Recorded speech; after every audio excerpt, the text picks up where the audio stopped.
সাকিব আল হাসানের ব্যাপারটা আসলে আমি খুব বেশি উত্তর দিতে পারি না। এটা আমি ঠিক আপনি যদি আমাকে বারবার কোশ্চেন করেন, এটা আসলে আমি বিব্রত না। আমি চাই সাকিব আল হাসান খেলুক, কিন্তু ওর ব্যাপারটা আসলে পুরোপুরি ওর যে কারণে সে আসতে পারছে না, এটা কিন্তু আসলে ক্রিকেট বোর্ড এটার সাথে কোনোভাবে সম্পৃক্ত না। সেটার অ্যান্সার করা আমার জন্য খুব ইজি না আর কি। সো এটা দেখতে হবে আইন শৃঙ্খলা রক্ষাকারী বাহিনী, কোর্ট আছে, যারা আছেন তারা যেখানে আছেন তাদেরই এটা ব্যাপারটা মীমাংসা করতে হবে। তুমি আর না আর নেক্সট দেশে আসতে সমস্যা হচ্ছে, দেশের বাইরে খেলতে কি সমস্যা হবে? ওয়েন্ডিজে বা চ্যাম্পিয়ন্স ট্রফি কোনো পরিকল্পনা আছে কিনা, নাকি আপডেট আছে?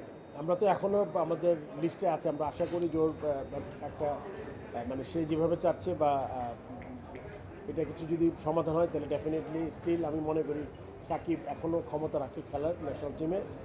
বাট এইভাবে আসলে একটা প্লেয়ারের জন্য খুব বেশি একটা মানে সে যে দেশের বাইরে থেকে টুর্নামেন্টগুলো খেলবে, তাকে মেন্টালি খুব একটা, আপনি জানেন যে একটা ফ্র্যাঞ্চাইজি লিগ খেলা দেশের জন্য খেলা এক কথা না। আপনার প্রিপারেশন হয়, টিমের জেলটা দরকার হয় খুব বেশি। সেটা যদি করতে পারছে না এখন আসলে মানে ও আমার মনে খুব বড় একটা মেন্টাল স্টেটে নাই দেশের জন্য খেলার জন্য আমার মনে হয়।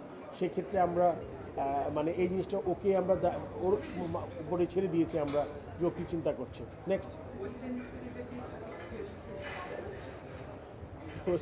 টিম বলে দিব না, টিমকে অ্যানাউন্স না হলে টিম কেমন বলবো আমি।